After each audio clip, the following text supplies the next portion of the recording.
What if the worst possible time to invest was actually better than waiting?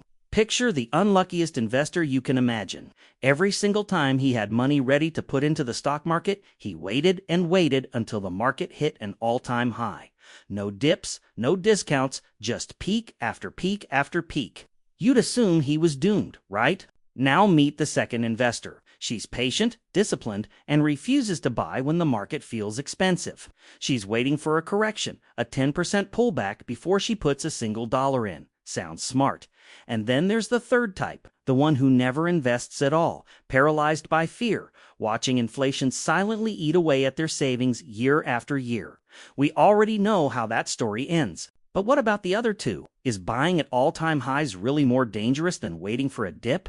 Real research has a surprising answer, and it might completely change the way you think about timing the market. Before we get into it, if you've ever hesitated to invest because the market felt too high, drop a comment below. And if you want more content like this, backed by real data and research, hit that like button and subscribe. This is not financial advice, but it might be the most valuable thing you watch today. Meet Wendy. She's the kind of investor most people wish they could be: disciplined, calculated, and emotionally in control. Wendy has one simple rule. She never buys when the market is at an all-time high. She waits for a 10% pullback before putting a single dollar in. In her mind, patience is power. Why buy at the peak when you can wait for a better price? It sounds like textbook smart investing.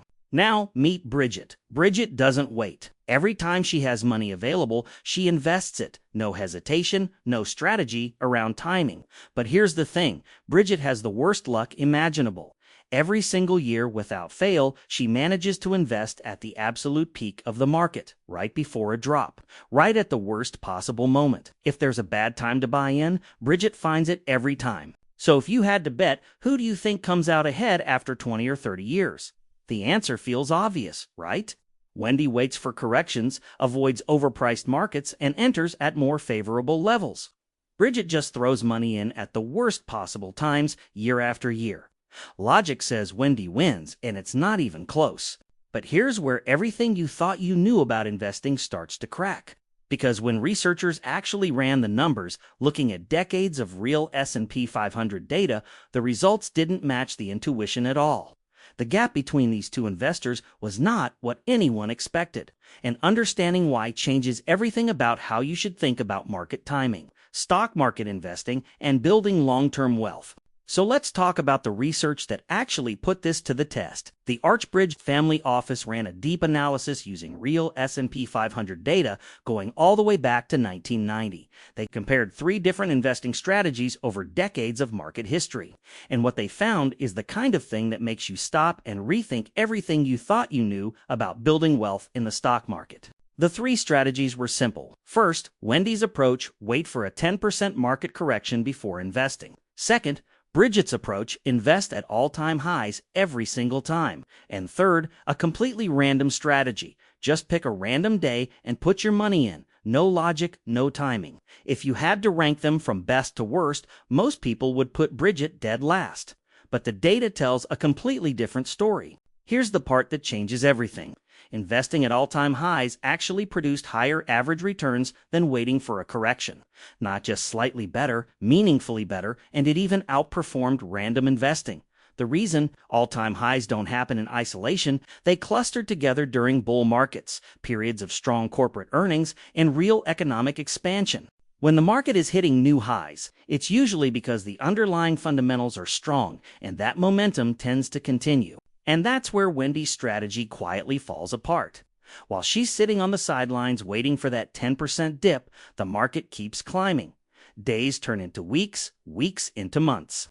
The correction she's waiting for might never come, or it might come after the market has already gained another 20%. That's the hidden cost most investors never think about, the opportunity cost of waiting, and it's more expensive than most people realize. Waiting feels safe. That's the trap. When the market is at an all-time high, pulling back and saying, "I'll wait for a better entry point," feels like the responsible, intelligent move. But what most investors never account for is the very real, very silent cost of sitting on the sidelines. Every day you wait is a day your money isn't compounding. Dividends aren't being reinvested. Gains aren't stacking.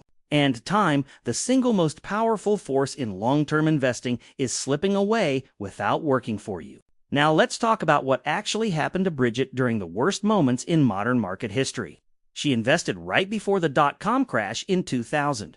She invested right before the financial crisis in 2008. She watched her portfolio drop 40%, even 50%. In both cases, by every emotional measure, it was devastating. And yet, she didn't stop. She kept investing, kept showing up, kept putting money into the market even when everything felt like it was falling apart. Here's what that consistency bought her. The money she invested during those crashes had decades ahead of it to recover and grow.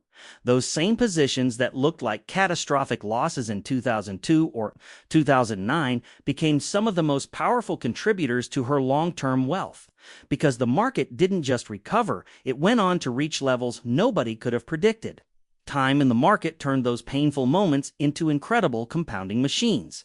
There's an old saying that the best time to plant a tree was 20 years ago. The second best time is today. Investing works the same way. It doesn't matter that much exactly which day you planted. What matters is that you planted and that you stayed. The investors who built real wealth weren't the ones who timed it perfectly. They were the ones who never stopped growing. There's a reason this feels so hard. When the stock market is at an all-time high, something deep in your brain fires off an alarm. It whispers, sometimes screams, that this is dangerous, that buying now means you're the one who's going to get caught when everything falls apart. That feeling is not a flaw. It's wiring. It's the same instinct that kept our ancestors alive. But in the world of long-term investing, that instinct is costing you money every single time you listen to it. Behavioral finance has a name for what's happening: loss aversion and regret aversion. Studies show we feel the pain of a loss roughly twice as intensely as we feel the pleasure of an equivalent gain. So the idea of buying at a high and watching it drop, even temporarily, triggers a level of emotional pain our brains are desperate to avoid. And layered on top of that is the fear of regret, the thought of saying, "I knew I shouldn't have bought at the top."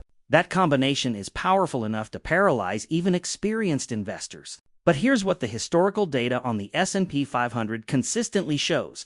All-time highs are not warnings. They are, more often than not, previews of future highs. The market doesn't hit a peak and collapse by default. It hits a peak and frequently keeps climbing. Missing that continuation is one of the most expensive mistakes a long-term investor can make. Hartford Funds found that an investor who missed just the 10 best trading days over a 20-year period saw their total return cut in half. Miss the 20 best days and the damage exceeds 70%. And the most painful part? Many of those best days happen immediately after sharp sell-offs, exactly when fear is at its highest and investors are waiting for the market to feel safe again. So what does all of this actually mean for how you should be investing? The answer isn't to throw caution out the window and buy blindly at any price. It's something more powerful and more accessible than that. It's choosing consistency over perfection. The data isn't telling you that timing doesn't matter at all. It's telling you that trying to time the market consistently and correctly is something virtually no one can do.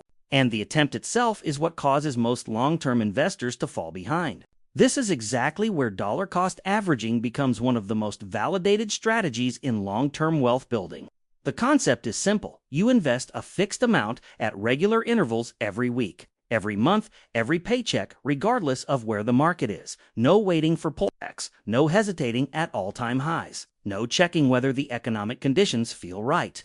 You automate the decision, remove the emotion, and let time and compounding do the heavy lifting. It's not glamorous. But the data shows again and again that it works. What most people don't realize is that waiting for the right moment is itself a form of market timing. And market timing, the idea that you can consistently predict when to get in and when to stay out, has been studied extensively.